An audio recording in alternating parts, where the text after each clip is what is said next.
할 수 있는 게 뭐가 있을까요? 첫 번째 지표로 말할 수 있는 것이 뭐냐면 이제 가면 갈수록 지식을 머릿속에 암기하고 있는 것의 중요성보다는 이 지식을 만들어내고 활용하는 역량, 이것의 중요성이 점점 더 커진다는 것이죠. 사실 이거는 대학 입시에도 어느 정도 좀 반영되어 있는 겁니다. 예를 들어서 우리가 지금 수능이라는 시험을 보고 있는데 이 수능이라는 시험의 언어 영역 또는 외국어 영역의 시험을 보면 긴 지문들이 굉장히 많이 나옵니다. 자, 이 긴 지문들 가운데서 아이들이 교과서 등에서 본 적이 있는 글이 도대체 몇 퍼센트나 될 것 같습니까? 원칙적으로 0%죠. 하나도 안 나옵니다. 이게 이제 잘못됐다고 생각하시는 분도 있는데 이게 잘못된 게 아니라 의도적으로 그렇게 하는 것입니다. 이것은 언어 영역, 외국어 영역뿐만 아니라 논술도 마찬가지입니다. 자, 첫 번째 질문을 보죠. 뭐라고 되어 있나요? 무엇 무엇에 관한 저자의 생각을 기술하시오. 이렇게 되어 있습니다.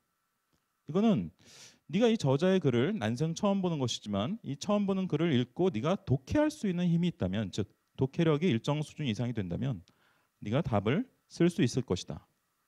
이런 전제 위에서 문제를 낸 것이죠. 두 번째 질문도 마찬가지입니다. 이것은 네가 논리적인 추리를 할 수 있는 능력이 일정 수준 이상이 된다면 여기에 대한 정답을 말할 수 있을 것이다. 자, 근데 세 번째는 자, 자기의 입장을 밝히고 그것을 정당화하라 이렇게 요구했거든요. 그러니까 너는 A가 옳다고 생각하느냐, B가 옳다고 생각하느냐, C가 옳다고 생각하느냐.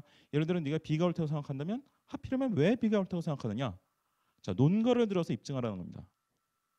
그래서 사실 1, 2번은 주어진 정답이 있는 셈입니다. 하지만 3번은 정확한 모범 답안이 존재하지 않죠.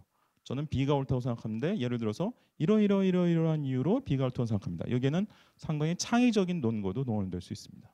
이걸 들여다보고 있으면 우리가 공통점을 하나 발견하게 됩니다. 자, 이것이 네가 머릿속에 어떤 지식을 넣어놨느냐, 이것을 검증하기 위한 질문인 것 같습니까? 그럼 뭘 검증하기 위한 질문일까요? 바로 네가 머릿속에 가지고 있는 지식의 소유, 이것이 아니라 네가 가지고 있는 역량. 자, 역량이라고 표현했는데 두음 법칙을 무시하면 이건 명량이란 말이에요.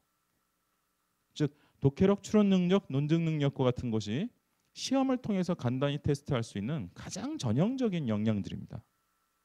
지금 여러분들이 보시는 이 그래프에서도 한 가지 우리가 중요한 힌트를 발견할 수 있는데요. 이상한 종목이 하나 있습니다. 중간 오른쪽에 하늘색에 가까운 색깔이 있는 부분 있죠. 이게 바로 숙제하는데 걸린 시간입니다. 이게 세계에서 꼴찌예요. 예를 들어 미국 학생들 숙제하는데 걸린 시간 보세요. 숙제하는데 걸린 시간은 우리는 한 2배는 되게 생겼습니다. 그러면 이 학생들은 대체 어떠한 숙제를 이렇게 많이 요구받을까요? 굉장히 많은 부분 차지하는 것이 바로 뭘 읽어오라는 겁니다. 그리고 뭘 읽고 나서 거기에 대해서 에세이, 글을 써와라, 이런 숙제를 내는 것이죠. 근데 우리나라는 이렇게 수업하지 않죠. 우리나라에서 학생이나 학부모들한테 교육과정이 뭐냐 이렇게 물어보면 교과서 진도를 나가는 겁니다. 이렇게 답을 합니다. 그러니까 만약에 미국에서 임진왜란을 가르친다면 난중일기를 읽어오게 한 다음에 이것에 대한 토론을 시킬 텐데 우리나라는 교과서에 있는 거를 그냥 다다다다 외워가지고 명량해전이 먼저냐, 한산도 대첩이 먼저냐, 뭐 이런 걸 이제 외우게 만드는 거죠. 이런 방식으로는 사실 학생들의 독해력, 추론 능력, 논증 능력과 같은 이런 역량을 키우는데 대단히 한계